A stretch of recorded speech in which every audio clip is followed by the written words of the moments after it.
Thanks so much, Jennifer. I really appreciate it. Thank you so much for having me, and thank you so much for being here. I'm hoping to make it through this 5 minutes without sneezing. I'm afraid I've become polarized from my own immune system recently, so I have a bit of a cold. But just for starters, I kind of want to set the stage about the state of polarization in this country. I became particularly, I think, interested and concerned with this trend a number of years ago. I've spent time on Parliament Hill. I've spent time covering a rise of extremism, a rise of misinformation, and many of the sort of symptoms of polarization in this country. And it was after the Freedom Convoy in 2022, which I covered on the streets of Ottawa for many frigid nights, that I started getting these questions from my colleagues, from politicians, from regular folks. How did we get here? How did we get so polarized? And those questions turned into a project, an assignment from the Public Policy Forum to really study and try and diagnose the extent to which this country is polarized. And in starting this project, which later took the form of a report and roundtables and polling and academic research commissioned by a whole bunch of very, very smart people, it ultimately took the form of a report trying to tie all this together, which we called Far and Widening. And in that report, we try to really pull apart the big drivers, causes, and effects of polarization. And from the very beginning, we had an enormous problem, which is that defining polarization is incredibly difficult. By most of the metrics that exist out there, Canada isn't polarized. We don't have a far right or a far left party that has broken into parliament. We haven't seen the degree of civil unrest that you've seen, for example, in January 6th in DC or in Seoul, South Korea in recent days. We don't really fit most of the public opinion criteria for polarization. People in this country still, by and large, for example, support gay marriage, and it was the right of a woman's right to choose.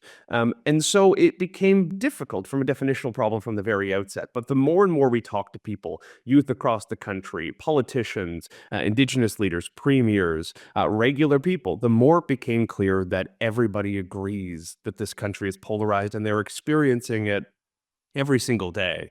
So we really started this from the premise of Canadians know it when they see it, and they absolutely see the effects of polarization absolutely everywhere. So we really started by looking at kind of three big factors here. The first is the state of polarization and partisanship in Ottawa proper and in our political sphere.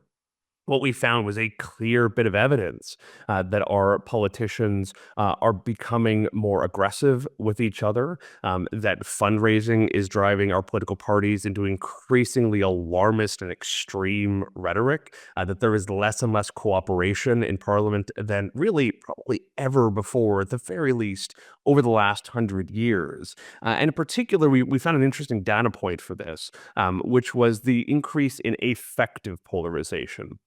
That is, we're increasingly finding, thanks to some great research from Eric Merkley at the University of Toronto, we're increasingly finding that partisans don't recognize partisans of other stripe. They frequently misunderstand who their political opponents actually are. They tend to think, for example, conservatives tend to think that liberal voters are LGBTQ at a much higher rate.